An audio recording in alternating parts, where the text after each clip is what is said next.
Bienvenue du coup à cette conférence sur la French Touch. Alors, avant d'aborder vraiment ce que je pense être la French Touch d'aujourd'hui, il me semblait quand même important de vous proposer une très rapide parenthèse. Ça sera absolument pas le sujet purement de cette conférence, mais un tout petit, une petite parenthèse sur ce qui s'est fait il y a bien des années. À l'époque, c'était je crois la fin des années 60, le premier Fantasque. Jean-François, 69. Une petite parenthèse du début de Marvel en France, avec des titres comme Fantasque, Marvel ou Strange. C'est ça aussi, la French Touch. Ce sont des artistes qui, à un moment donné, ont œuvré pour Marvel indirectement, d'une manière positive ou non, puisqu'il y a eu toute une dynamique de censure à cette époque-là, mais bon, encore une fois, c'est pas du tout le sujet de ces conférences, mais il y a des artistes français qui ont œuvré avec grand talent. Je pense notamment à un monsieur comme Jean Frisano, qui probablement ne vous dit pas grand-chose, mais qui a proposé ses talents, alors, souvent en s'inspirant des Américains, mais qui a proposé ses talents sur des couvertures, et c'était purement des couvertures françaises. Aujourd'hui, des fois, on a des artistes qui proposent des variantes cover pour Panini, mais voilà, là c'était la petite French Touch, et puis voilà, des fois, par exemple, il adaptait effectivement, par exemple, La Panthère Noire, qui était sortie sur un grand format. C'était purement une adaptation de ce que les Américains avait fait.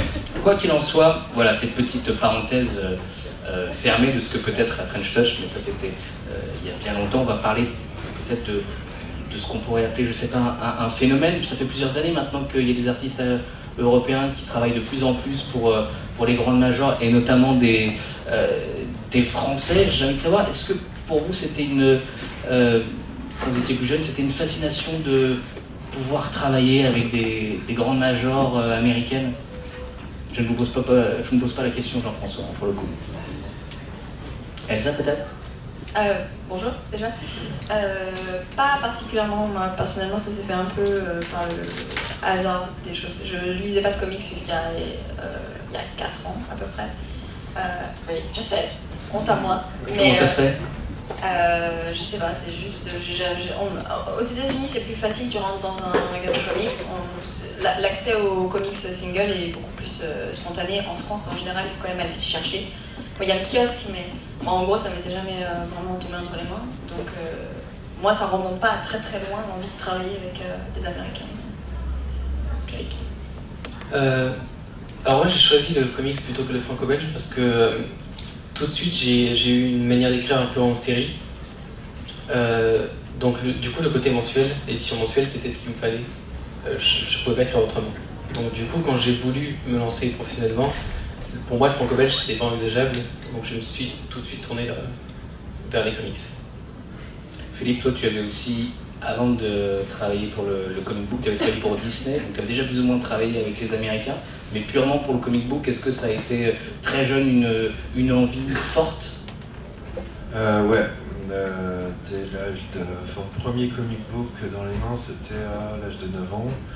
Et ma mère m'avait acheté Hulk versus Batman, Batman versus Hulk, je sais plus. Et à ce moment-là, j'ai complètement craqué pour... c'était super bien fait, en plus par José Garcia Lopez au dessin. Qui c'est qui gagnait? Qui gagnait personne. Et après, il y a eu les Strange, Spécial Strange, essentiellement le run de John Byrne sur les X-Men. Et là, absolument, définitivement, j'avais deux choses parce que je voyais en même temps Disney Souvenirs à la télé, et Disney au cinéma. Et je disais, voilà, je disais à mes parents, je vais faire du dessin animé chez Disney et du comic book chez Marvel. Et je lui ai dit, il n'y a qu'un problème, c'est que je suis pas dans le bon pays. Et parce qu'à l'époque, bon ben voilà, il y avait que... On n'avait pas internet en plus, donc c'était beaucoup plus compliqué Je me demandais comment j'allais faire. Voilà. Mais oui, c'est vraiment... moi j'étais bercé par la BD américaine plutôt que franco-belge, parce qu'elle était moins coûteuse. Et en premier rapport, bah oui, carrément. Et après, j'étais fasciné par le message, les héros, et puis la diversité graphique. Voilà, la richesse graphique. Alors moi pour le coup j'en lisais jusqu'à mettons 10 ans, jusqu'au run de Bill Sienkiewicz sur les New Mutants. Et en fait pour l'enfant que j'étais c'était beaucoup trop adulte, donc j'ai arrêté de lire les comics quand j'avais 10 ans. Avant je les volais à mon père. Mais j'avais pas envisagé ça comme plan de carrière, quand j'avais 18 ans, quand il a fallu rentrer dans une école pour se professionnaliser. La BD c'était même pas moi j'avais gardé les trucs de mon enfance, mais je savais pas que c'était un métier pour adultes. Et j'avais une colocataire qui lisait des BD, qui disait non mais toi avec ton dessin c'est ça que tu devrais faire. Alors je me suis mise à en lire. Et jusqu'à ce que je tombe sur un autre ami qui m'a offert les Watchmen et les Sin City en fait. Et c'est venu comme ça, mais je pensais pas, enfin comme disait Philippe, en fait, sans Internet, on s'imaginait pas bien comment on pourrait travailler là-dedans. Ça n'a jamais été un plan de carrière pour moi. Parce que c'était loin, même pour juste faire de la BD, à l'époque il fallait aller à Paris, aller faire le pied de crue devant les maisons des éditeurs. C'était pas, enfin, je crois que c'était Dupuis qui ouvrait le mercredi matin, le mercredi matin avec son dossier, voir s'il voulait le garder, revenir le récupérer plus tard. Enfin, c'était pas envisageable de faire ça aux États-Unis. Et du coup, en fait, ça m'est un peu tombé dessus par hasard. Plus tard, je faisais déjà de la couverture pour le roman jeunesse. Je me désespérais un petit peu parce que mon trait était un peu trop adulte pour faire vraiment de la jeunesse et un petit peu trop jeunesse pour faire vraiment des couvertures de SF, des trucs comme ça. Et en France, on est vraiment très dans les cases comme ça. On cherche ce genre de trucs pour ce genre de public. Moi, je ne rentrais pas dans ces cases-là, enfin pas dans celles qui m'intéressaient. Et en fait, finalement, le comics, ça m'a donné l'occasion de parler à un public adulte comme ça. On m'a fait confiance pour traiter avec mon propre dessin n'importe quel sujet finalement. On m'a toujours fait confiance, on me demande quasiment jamais de faire de retour. C'est un choix de carrière par rapport à ce que j'aime dessiner plus que par rapport au comics en lui-même. Je suis un petit peu arrivée par là, je n'irai pas jusqu'à dire complètement par hasard, mais par opportunisme certainement. Monsieur Mast. Ouais, je sais pas quoi dire, mais quand j'étais petit, on était pauvres chez moi. Et j'avais un grand frère adoptif qui était assez gentil pour me prêter ses bandes dessinées alors que j'avais 6 ans. Comme donc j'en ai parlé tout à l'heure à la conférence Punisher, mais ma première BD c'était Spider-Man 11 en version intégrale, où il y avait le Punisher et Spider-Man qui faisaient équipe, tout assez super bien à lire pour un enfant de 6 ans, quoi. Donc, du coup ça m'a un peu marqué, je suis tombé amoureux de Batman, c'était à l'époque, des années 90, de la folie Batman. Et au fur et à mesure des années, j'ai commencé à avoir de l'argent de poche et je me suis acheté mon premier Strange en 97, je crois 96, fin 96, le 324, c'était le dernier. Et du coup j'étais assez triste. C'est à cause de toi en fait du coup. Bah je pense, hein, écoute. Et du coup ça m'avait passionné je récupérais les vieux numéros sur des brocantes. Et j'aimais vraiment beaucoup les comics, quoi. Au fur et à mesure des années, il y a eu les 100% Marvel, les rééditions qui font que d'abord en français j'ai rattrapé mon retard. Et après coup, je me suis mis à la VO sans prétention de jamais travailler dans les comics. Je voulais dessiner, mais je voulais plutôt bosser dans le cinéma, dans le storyboard. Mais pas dans les comics, je voulais faire des petites bandes dessinées à côté, des trucs en artiste du dimanche. Et avec mon pote Geoff et Balak, on a fait une série en 2012 qui a super bien marché en numérique. Et Marvel cherchait des gens pour s'occuper un petit peu de leur ligne numérique à l'époque de comics. Les comics sont créés vraiment pour les tablettes et les smartphones. Donc on arrivait à un moment donné où Internet était présent pour qu'on puisse contacter et échanger avec les éditeurs sans avoir à envoyer des planches par la poste. J'imagine que c'était une horreur. Jeff, vous qui êtes libraire à Nantes dans cette excellente librairie qui est à plein rêve, voilà, un peu de pub ne fait jamais mal. Est-ce que vous sentez qu'il y a un appétit du public, des lecteurs à acheter peut-être parfois plus en priorité des couvertures de certains Français ou de suivre un auteur français uniquement par ce prisme du fait que il y a une French touch, une petite fierté nationale, on va dire? Alors, je dirais pas qu'il y en a certains qui effectivement qui sont finis, il y a Olivier Coipel en particulier, mais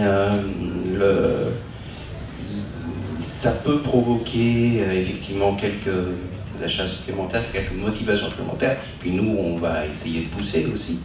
Mais c'est pas forcément, c'est marginal. Ça peut être un élément de décision, mais c'est pas l'élément de décision principal. Et puis la réalité économique fait aussi que les gens en choisissent seulement quelques-uns. Comment vous expliquez tous cette curiosité de plus en plus forte des éditeurs à engager, à vous rencontrer aussi en tant qu'artiste européen, voilà, pour faire un peu plus global?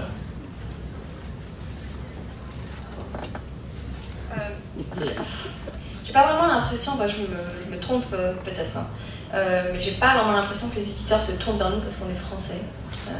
Je pense pas que ce soit le cas, je sais pas ce que vous en pensez vous, mais je pense qu'ils se tournent avant Votre attention s'il vous plaît. Nous vous informons malheureusement que nous avons atteint la capacité maximum pour le concours cosplay dans la grande salle. Merci. Merde. Merci. Vous ne pourrez pas aller voir le cosplay, les gars, désolé.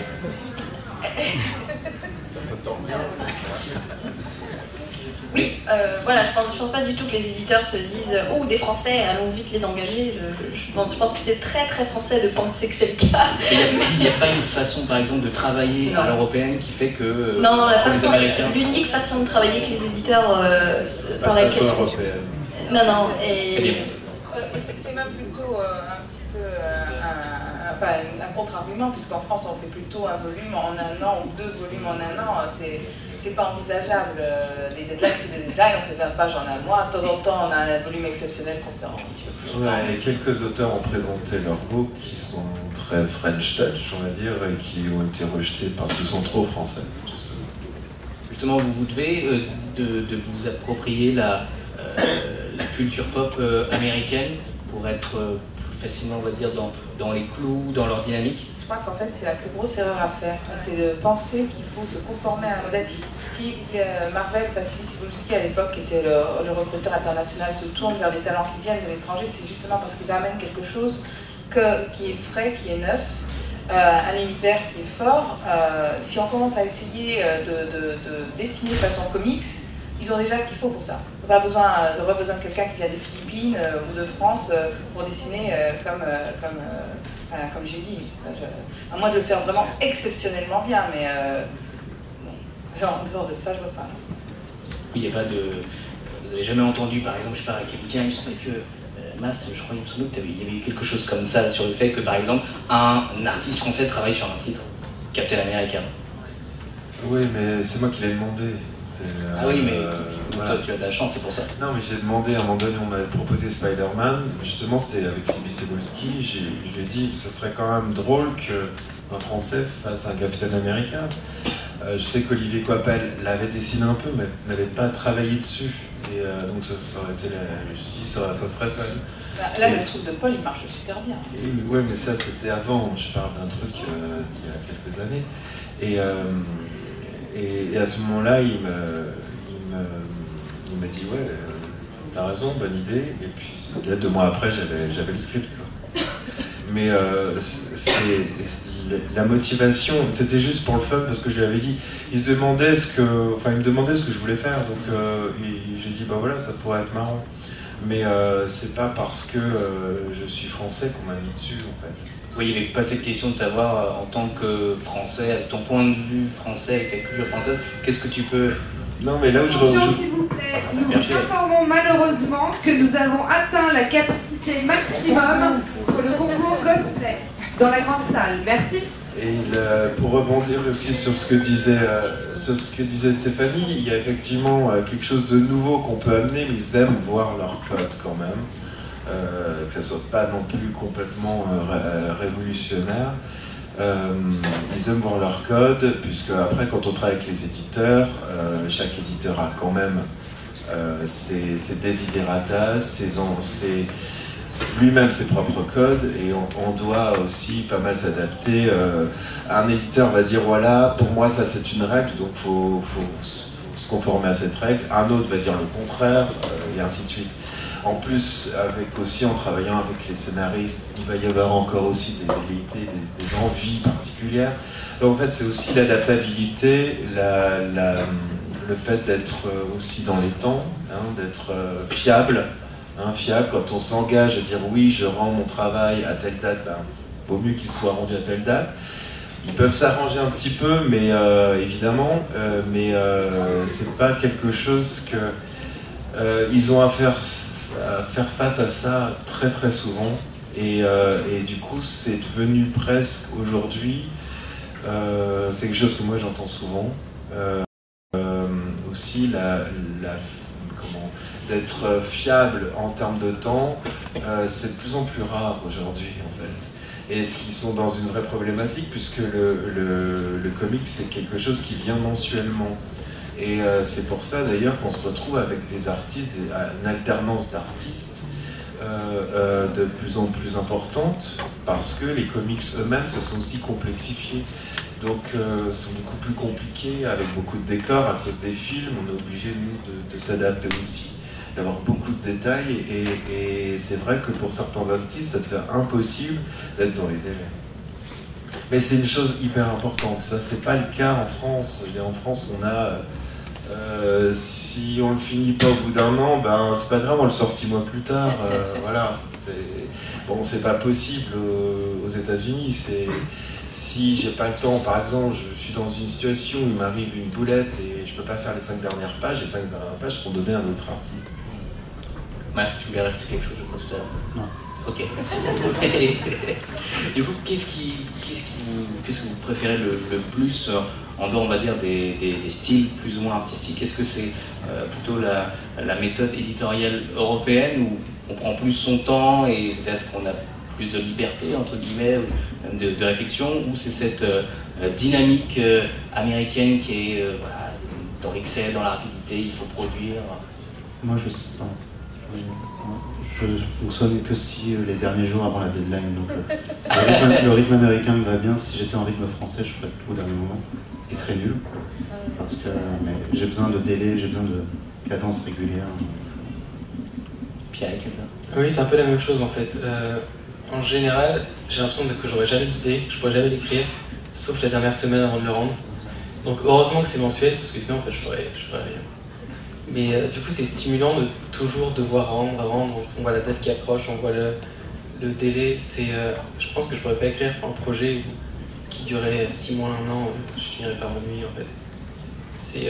Il y a ça, et il y a aussi Donc en fait on fait 2 types de projets là-bas, donc le Creator Owned, donc c'est nos propres personnages, notre propre histoire, mais aussi de la licence.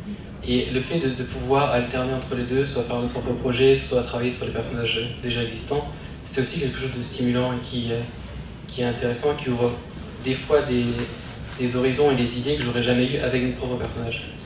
Donc je pense que c'est aussi pour ça que je préfère travailler sur les comics. Elsa, c'est aussi cet éclectisme qui peut t'intéresser? Moi je crois qu'on est un peu tous sur la même. Après ça commence à faire Enfin, on travaille pour la plupart d'entre nous uniquement dans le comics, donc on est maintenant vraiment habitué au rythme de production mensuelle. Donc moi pareil, c'est un truc, ça stimule. En tant que dessinateur, c'est un peu difficile d'attendre les derniers moments pour faire. Vaut mieux prévoir un peu à l'avance. Mais en l'occurrence, moi j'aime bien ça, et j'aime bien le fait qu'il y ait énormément de jeunes. C'est-à-dire que le turnover aussi, il est quand même super rapide. Il y a beaucoup de nouveaux artistes qui arrivent chaque année et qui sont excellents, et je trouve que ça met une pression supplémentaire à essayer de faire vraiment donner le meilleur de soi-même à chaque fois, parce que après j'ai jamais travaillé dans le franco-belge, donc j'ai pas vraiment de point de comparaison, mais aux États-Unis, si tu ne rends pas dans les temps, si t'es pas très sympa, en 2 mois tu travailles plus, quoi. Donc il faut vraiment respecter ce pourquoi tu t'en engagé. Pour ceux qui ont travaillé sur du franco-belge, vous trouvez que c'est une industrie qui est peut-être trop fermée aux nouveaux talents, aux nouvelles possibilités? C'est un peu compliqué en fait. Le franco-belge, l'industrie de la BD franco-belge en ce moment est vraiment très très difficile pour les artistes. Même en ayant porté plusieurs projets sur ses épaules plusieurs fois, et même en ayant eu du succès, on se retrouve dans des conditions où on est obligé de redémarcher exactement comme si c'était la première fois. Je trouve qu'on a peu de crédit, et on a peu de professionnalisation, dans le sens où les rapports qu'on a avec nos éditeurs ne sont pas professionnels. on ne nous considère pas comme des professionnels, et c'est une des raisons pour lesquelles moi je suis partie aux États-Unis. J'avais besoin, c'était la raison pour laquelle j'avais commencé à faire de la couverture. J'aimais bien le fait qu'on me dise est-ce que tu es disponible, est-ce que tu veux le faire, oui, oui, et en payer. Basta. J'ai jamais eu à pleurnicher parce que j'avais besoin d'argent et qu'on ne me payait pas. J'ai pas eu à dire oui, est-ce que tu aimes bien. Enfin, je n'ai pas dit comme ça, mais on m'a souvent fait entendre que si on publiait, c'était parce qu'on aimait bien, mais qu'on ne pouvait pas trop payer là tout de suite, mais qu'on verrait dans quelques années comment mon travail allait évoluer. C'est de la poudre aux yeux, ça ne veut rien dire, mais c'est systématique. Aux États-Unis, je suis en tant que professionnelle et j'ai l'impression de faire quelque chose qui m'apporte chaque année quelque chose d'un petit peu plus, en tout cas quelque chose auquel j'aurais pas eu accès l'année d'avant. Peut-être parce que mon parcours il est plus lent, mon évolution est plus lente, mais moi je vois vraiment les trucs d'année en année comme ça. Cette année par exemple, j'ai bossé sur des décors pour les Defenders, c'est clairement un truc que j'aurais jamais pu faire au début quand j'ai commencé. Et tout ça arrive petit à petit, du coup c'est très excitant de continuer de se dire il y a une évolution de carrière beaucoup plus possible dans le comics. Oui, on peut appeler ça une carrière. Ah oui, mais voilà, c'est-à-dire que tu commences, on te confie des one-shots, des machins petit à petit. Par exemple, pour ce qui est de Star Wars, on n'avait jamais fait de la licence Star Wars, ils sont quand même assez précautionneux avec les gens avec lesquels ils travaillent. Ils nous ont confié un backup. On a fait le backup, ils ont été contents, pouf, on a un issue entier, etc., etc. En fait. Si tu fais tes preuves, t'as du boulot. Oui. Ce qui n'est pas forcément le cas en France. Du tout. Je trouve que c'est un vrai problème, ça. Oui. Non, mais la machine est en panne, non, il se tire une balle dans le pied. Après, je pense que c'est un problème culturel aussi en France. En France, la BD, c'est de l'art. Oui, on voit bien dans les sorties, c'est Black Mortimer, pardon. Il y a Black et Mortimer, il y a Astérix, il y a... Voilà ce qui est mis en façade dans les librairies ou les Fnac, les Cultura. Il n'y a absolument pas les nouveautés françaises. Les Français ignorent, en tout cas ceux qui vont acheter de la bande dessinée, ignorent. S'ils ne vont pas chez leur libraire, ils ignorent complètement ce qui se fait de nouveau en France. Non, et puis le travail d'édition a complètement changé. Et le travail d'édition a complètement changé. Ils ont démultiplié les titres et du coup ils peuvent se contenter de vendre des tout petits... ils vendent du papier. Oui, ils vendent du papier, c'est devenu des imprimeurs. Donc ils sont là à vendre justement, je sais pas, ils sont contents avec 3000 bouquins. Quand on travaille sur le marché américain, on est vite à 30, 60, 10 000, 100 000 exemplaires. Ça n'a rien à voir. Et au niveau de la visibilité, et je parle que pour les États-Unis, donc il y a aussi tout ce qui sort dans les pays étrangers, dans 40 pays. Donc en termes de visibilité, c'est complètement dérisoire. La BD française au niveau mondial, elle est complètement dérisoire et c'est de la faute des éditeurs. Faut pas se mentir. C'est complètement de la faute des éditeurs qui se remettent pas en question, qui sont sur des valeurs sûres, donc des valeurs des bouquins qu'on nous pond depuis 60 ans, on a la même chose. C'est pas possible quoi. Donc c'est sûr que les artistes, à un moment donné, on va aller voir ailleurs. Beaucoup de jeunes vont voir dans le manga, veulent faire plutôt autre chose que la BD à papa quoi. C'est devenu ça. Et pourtant, dedans, il y a plein d'artistes que je rencontre en plus qui galèrent parce qu'on leur paye une misère leur page et qui ne sont pas du tout reconnus en tant que professionnels. On leur dit faites vos preuves, mais les preuves ils les feront encore pendant 20 ans. Il suffit qu'en plus ils font un bouquin qui se ramasse, plus personne ne veut les signer. Enfin c'est n'importe quoi. Franchement en France c'est n'importe quoi. Non, puis il peut y avoir juste aussi des histoires de cabotinage. Moi quand j'ai rencontré un artiste, quelqu'un d'assez âgé déjà, qui me disait qu'en fait il avait eu un souci avec son éditeur. Son éditeur depuis continue à l'éditer, ne voulait plus lui parler. Qu'est-ce que tu veux dire? C'est pas pro. Mais tu évoquais le fait que le marché américain vend plus. Est-ce que le marché de la BD en Europe a un vrai potentiel, et en France surtout peut-être, a un vrai potentiel pour s'exporter aux États-Unis, dans le reste de l'Europe? Moi je parle pas de l'Asie parce qu'à mon avis c'est foutu. Mais est-ce qu'il y a aussi entre guillemets les talents? Est-ce qu'il y a les financeurs qui le souhaitent? Et est-ce qu'il y a scénaristiquement le potentiel? Alors, je sais qu'il y a une tentative de lobby depuis 3 ans, financée par le ministère de la Culture, qui coûte une fortune. 2 millions. 2 millions, voilà. Donc ils viennent tous les ans à New York Comic Con et ils prennent un stand. Je sais pas du tout ce que ça donne. Je sais qu'ils... En fait, le gros problème, c'est qu'ils essayent de faire passer leur BD pour presque du comics. C'est-à-dire qu'ils vont le charcuter en plusieurs chapitres, ils vont le réduire alors que c'est des cases qui sont censées être grandes. Du coup, on arrive avec un produit qui ressemble à rien et qui intéresse personne. Donc je pense que ils devraient plutôt se contenter d'un marché de niche dans les librairies classiques et pas essayer d'infiltrer le marché du comics, en fait, ce qu'ils essayent de faire absolument. Et je vois pas l'intérêt. En ayant un petit mépris pour le comics, faut préciser. Oui, en aussi. plus, Oui, quand ils viennent nous voir, ils sont pas forcément très sympas.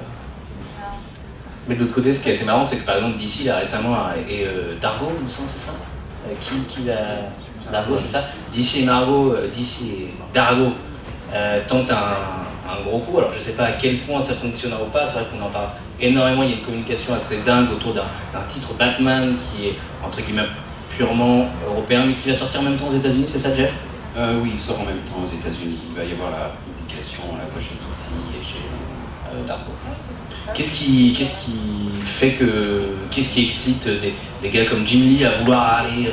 Est-ce que c'est purement un coup marketing pour vous ou il y a des tentatives d'import-export? Non, mais bien sûr qu'il y a des questions dessous, mais est-ce qu'il y a l'envie d'ouvrir des portes aussi? Là, je pense que c'est beaucoup plus simple. Je pense que juste Jim Lee ou quelqu'un de chez DC aime beaucoup cet artiste et voulait faire quelque chose Jim Lee, avec il lui. aime beaucoup les artistes Voilà. européens. Il y a un Ça fait problème, plusieurs fois qu'il évidemment. essaye de faire des trucs européens avec des artistes. Je pense que c'est juste un artiste passionné avec un autre artiste passionné. Il y a l'effet du film aussi, c'est ça, il y a les effets film qui fait que bon, Jim Lee, il aime tel artiste, sur quoi on va le mettre, sur Batman, mais c'est aussi une façon de rendre, regarder nos personnages, puisqu'on ne communique pas sur le fait qu'on emploie quand même des artistes français, on va aller chercher des vrais artistes français qui ne travaillent pas pour nous. Enfin, on tombe dans un truc un peu délirant quand même. Et c'est un truc complètement marketing, quoi. Pour Dargo, je pense que c'est un peu du cash qui va tomber bien. Pour leur image, ça leur donne une image un peu moderne parce qu'ils sont dans l'actualité. Parce que Dargo, encore une fois, c'est un petit peu vieillissant. Et grâce à ça, ça leur redonne un petit peu de modernité, d'être dans le vent, quoi. Puisque le titre ne sort pas chez Urban. Parce qu'aller présenter un bouquin, enfin moi, si je vais présenter un bouquin chez Dargo par exemple, Dargo va me dire c'est trop comique ce que vous faites. Et du coup, est-ce qu'il y a entre guillemets une sorte d'entraide entre Français pour s'exporter aux États-Unis? C'est la fuite des cerveaux, mais qui est vraiment assumée pour le coup. Ça dépend à quel niveau. C'est-à-dire que pour les gens qui veulent vraiment faire du comics au niveau où on le fait, nous, c'est-à-dire quand on fait le boulot de fond, quoi. Genre, on se couche à 4h du matin, on bosse comme des années, mais on aime ça, on le fait par passion. C'est-à-dire que dans cette communauté-là, oui, il y a de l'entraide. Par rapport c'est quoi, c'est qui est ça? L'initiative du... Oui, alors là, pas du tout. C'est complètement opaque. Il n'y a pas de... Il n'y a pas du tout de communication entre eux et nous. Ils sont venus nous voir à un moment, truc, on a bien compris qu'ils faisaient leur truc. Cette année, c'était un petit peu plus agréable. Oui. En l'occurrence, je reconnais en effort. Non, j'ai l'impression qu'ils essayent quand même un petit peu de comprendre qu'il y a des artistes qui sont déjà en train de le faire et que peut-être on aurait peut-être des petites choses à leur apporter puisqu'ils ne connaissent pas encore très bien ce milieu-là. Donc... La première année, c'était pas rodé leur histoire. Mais est-ce que là, encore une fois, c'est purement marketing ou pas? Il y a une vraie encore envie Je crois qu'ils se rendent compte, le comics est à la mode, ouais. Et ils ont envie d'être à la mode. Oui, je pense ils ont un petit peu aussi pourri le marché en France, il faut le dire. Allons voir ce qu'on peut faire en attendant. Qu'est-ce qu'on va faire? Non, mais c'est politique. Il faut les vendre quelque part. Voilà, vous l'aurez compris, durant cette conférence, on va se faire beaucoup d'amis. Hein. C'est super chouette. Tu disais tout à l'heure, Stéphanie, que... C'est bien d'avoir les yeux ouverts. C'est vrai, tout à fait, Philippe, tout à fait, avec beaucoup d'amis à la fin.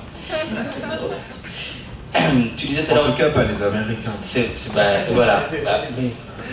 Les ennemis, du côté français. Je trouve que c'est dommage quand même. C'est dommage tout ça.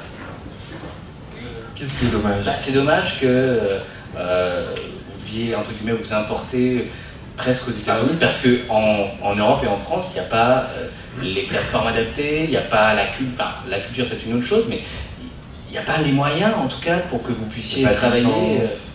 Alors que je pense que... de gros cinéma, il n'y a pas de support visuel pour aider aussi d'un visuel à l'autre. aller jusque-là, le marché de la BD est clairement différent maintenant que c'était il y a 15 ans. Les conditions, elles sont pas... Moi, je pensais qu'avec l'Europe, justement, avec ce grand pays dont on nous vend toutes les qualités, je pensais naïvement qu'en tant qu'auteur, on allait pouvoir être partout en Europe. On allait avoir une distribution, mais comme aux États-Unis.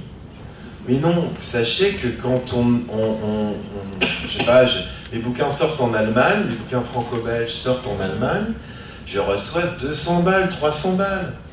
Voilà, c'est tout, point. Je sais pas combien c'est tiré, je sais pas, j'en sais rien du tout. Je reçois 300 balles, terminé. Mais il n'y a pas cette puissance de diffusion.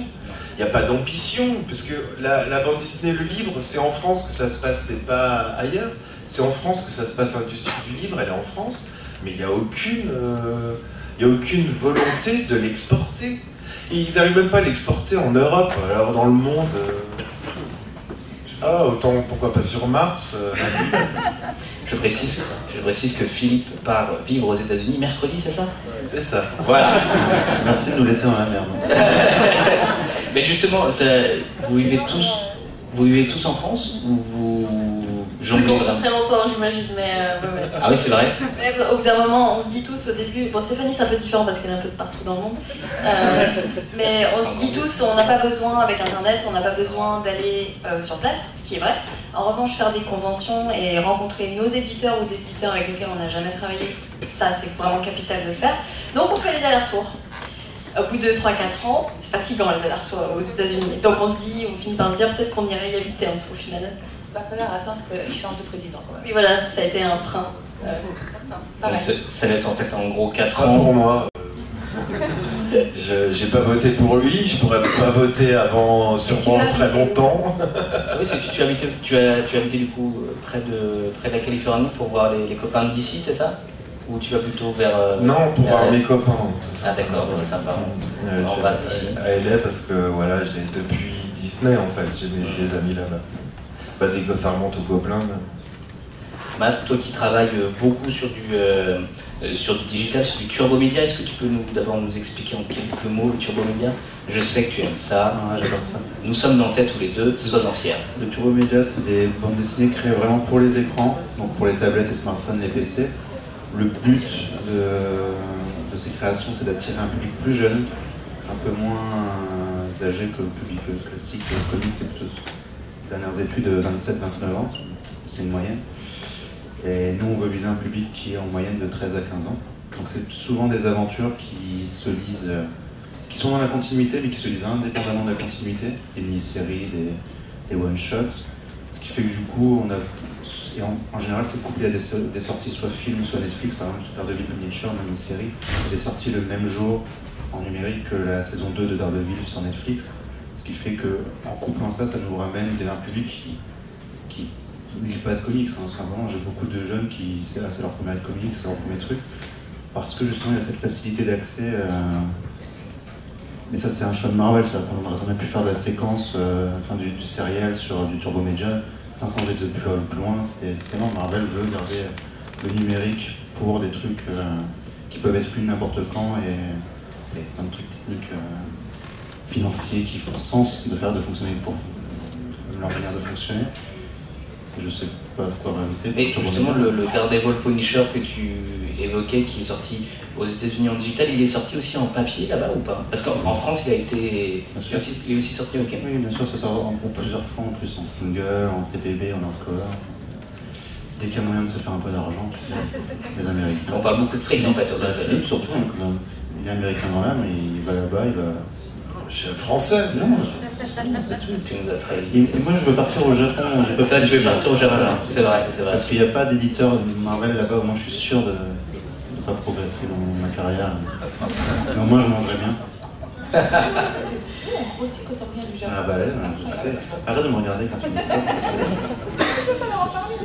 Est-ce que du coup cette plateforme du digital, c'est une porte, une vraie porte d'ouverture pour les Français aussi? Parce qu'il y a de vrais talents pour le coup sur le digital en France. Avec mon pote Geoff, on a essayé de faire rentrer nos amis. Alors, étrangement, chez certains ça passe, chez certains d'autres. Mais on en a fait rentrer quelques-uns avec grand plaisir. Mais je pense que le principal, ce qu'ils recherchent, c'est des gens qui savent tenir la cadence. On va revenir là-dessus.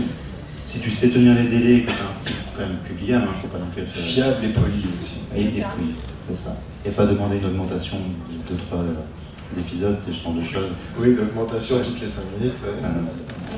T'as des noms? J'ai des noms, mais je ne les donnerai pas. Je les connais. Je les connais. Mais du coup, ils ont. C'est vraiment, enfin, pour moi, c'est le truc capital, c'est faut rendre son truc à l'heure, et si tu le fais pas, si tu les fous dans la merde avec l'imprimeur, avec la prod. La théorie, pas les réseaux, elles partent par dessus, quoi. C'est pas là. Donc voilà, ça leur coûte de l'argent. Et si on leur coûte de l'argent, ils vont pas faire appel à nous, ce qui est normal aussi. Il y a eu des tentatives d'artistes ou de scénaristes français à vouloir tenter, imposer une dynamique beaucoup plus américaine, avec peut-être un rythme, alors pas calqué exactement sur les Américains, avec un titre, enfin un numéro par mois, mais quelque chose de beaucoup plus rapide, beaucoup plus serial. En France, tu veux dire? Ouais. Le marché est trop petit.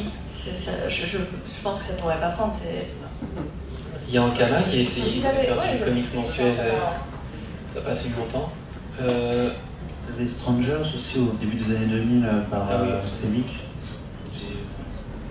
Et qu'est-ce qui fait que ça n'a pas marché? Est-ce que le public français n'est pas absolument pas apte? C'est pas l'habitude, je pense.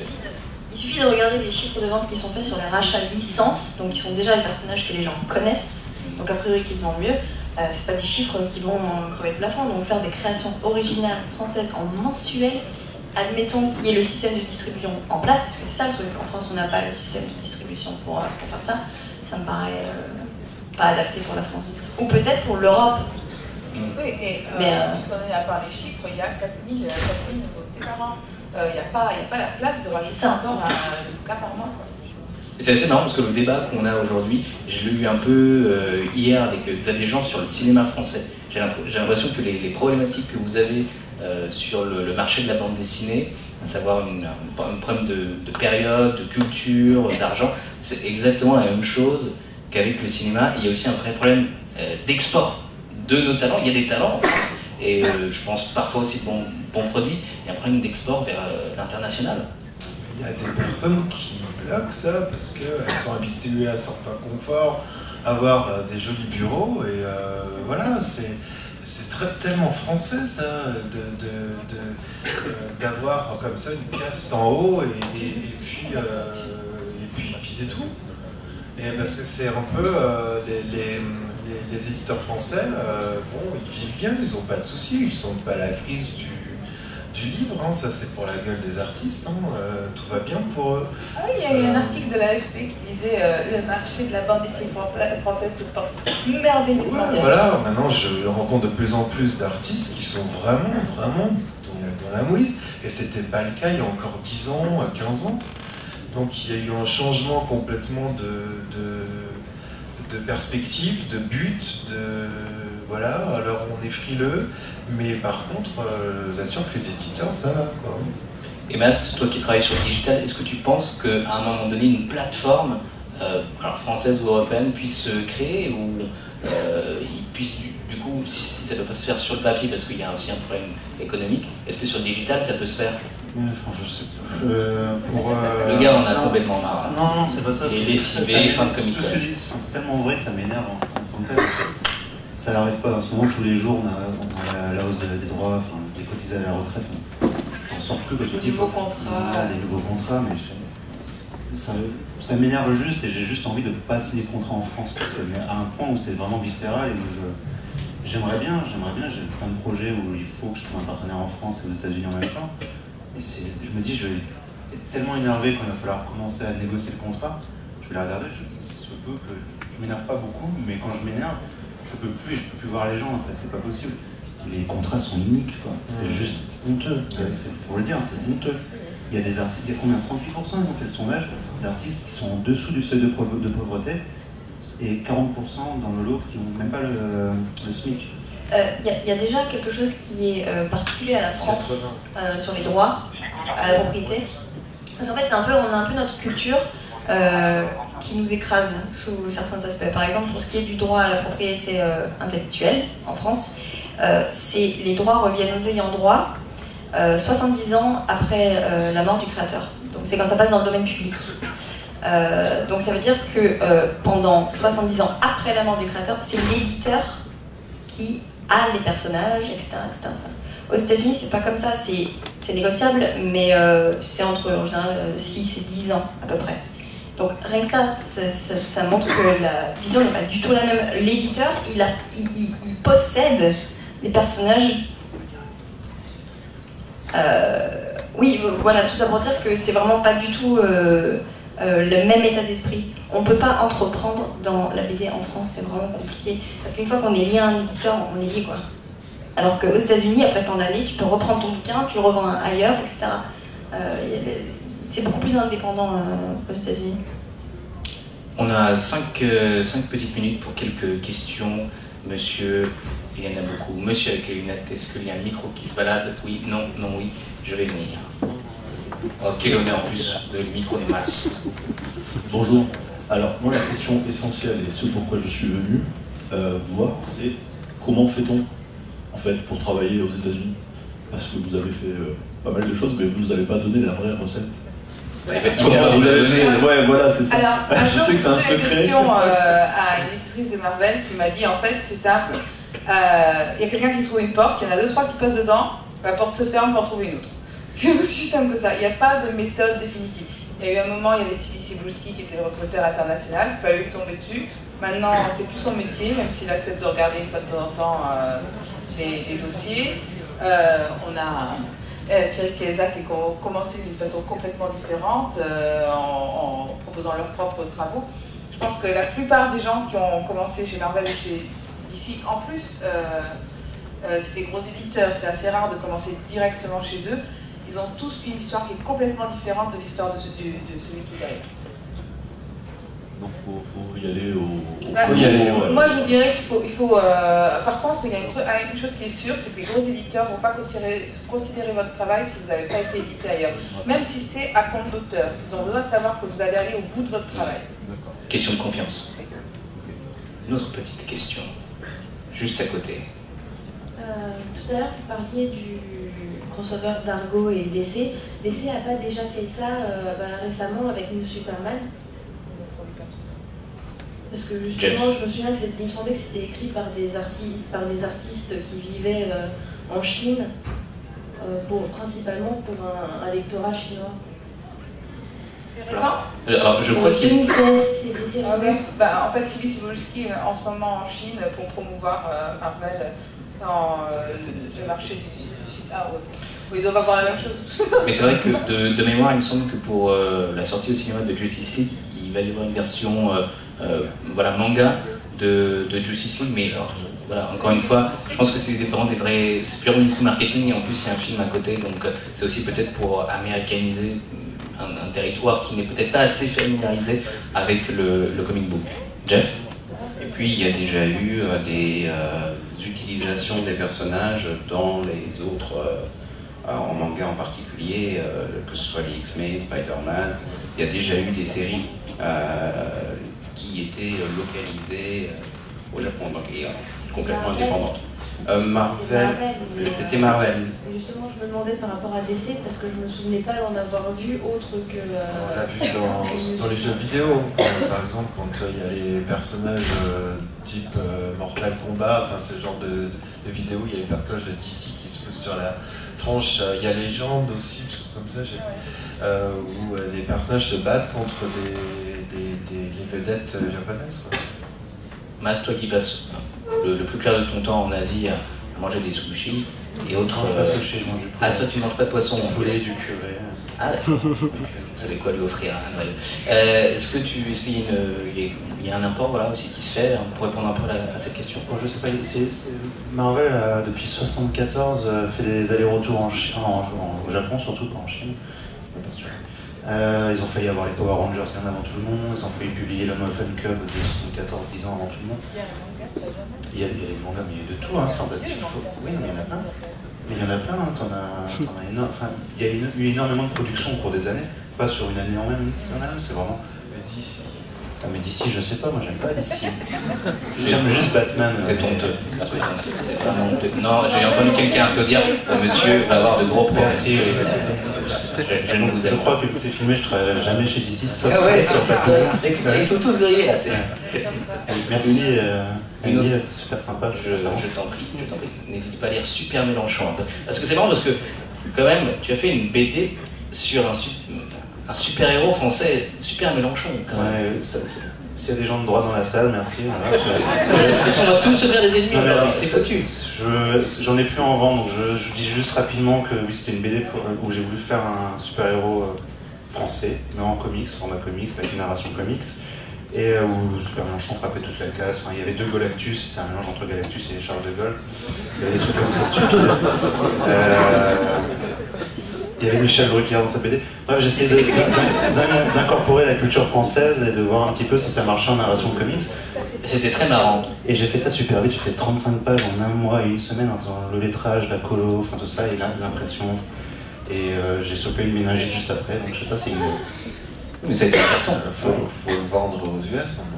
Non, non, mais la French Touch, ça va être plus compliqué là. J'ai voulu en vendre au Japon cet été, et là-bas, à chaque fois, Macalon et Giscard d'Estaing. Alors j'aurais dit Mélenchon, Chirac, tu vois, Chirac, non, Giscard d'Estaing, oui.